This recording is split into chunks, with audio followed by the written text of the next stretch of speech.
மின்மினி தமிழர்களுக்காகவே வந்தாச்சு முதல் hyperlocal social media app. உடனே டவுன்லோட் பண்ணுங்க. நீலகிரி மாவட்டம் கூடலூர் அருகே கூகுள் மேப் உதவியுடன் வந்த கார் பாதையின்றி படிக்கட்டில் சிக்கியதால் பரபரப்பு ஏற்பட்டிருக்கிறது. இது பற்றிய கூடுதல் தகவலை செய்தியாளர் சுரேஷ்குமார் வழங்கி கேட்கலாம். சுரேஷ்குமார், வணக்கம். எந்த தூரத்திலிருந்து அவர்கள் கூகுள் மேப் உதவியுடன் வந்தார்கள்? சிக்கிய கார் மீட்கப்பட்டதா? உள்ளிருந்த நபர்களின் நிலைமை என்ன? மேலும் விவரங்கள் என்ன? வணக்கம். நீலகிரி மாவட்டம் கூடலூர் பகுதி என்பது தமிழக, கேரள, கர்நாடகா மாநிலங்களின் எல்லைப் பகுதியாக உள்ளது.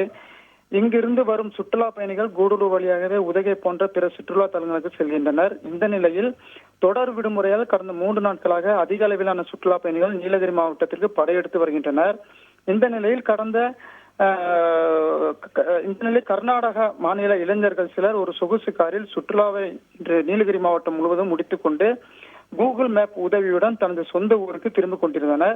அப்போது கூடலூர் அருகே வரும்போது கூகுள் மேப் காட்டிய சாலையில் சென்றுள்ளனர். குறிப்பாக கூடலூர் காவலர் குடியிருப்புக்கு சென்ற அவர்கள் அங்கிருந்து விரைவாக சாலை என கூகுள் மேப்பில் காட்டிய பாதை செல்லும் போது அந்த பாதையானது செங்குத்தான படிக்கட்டுகள் நிறைந்த மக்கள் வசிக்கும் பகுதிக்கு செல்லக்கூடிய பாதையாக இருந்தது. திடீரென படிக்கட்டுகள் வந்ததால் காரில் பயணம் செய்த சுற்றுலா பயணிகள் திகைத்து போயுள்ளனர். இதன் அறிந்த அந்த கார் ஓட்டுநர் சொகுசு காரை சாதுரியமாக படிக்கட்டில் நிறுத்தியவாறு காரில் இறங்கி என்ன செய்வது என்று தெரியாமல் பயணிகள் உட்பட தவித்தனர்.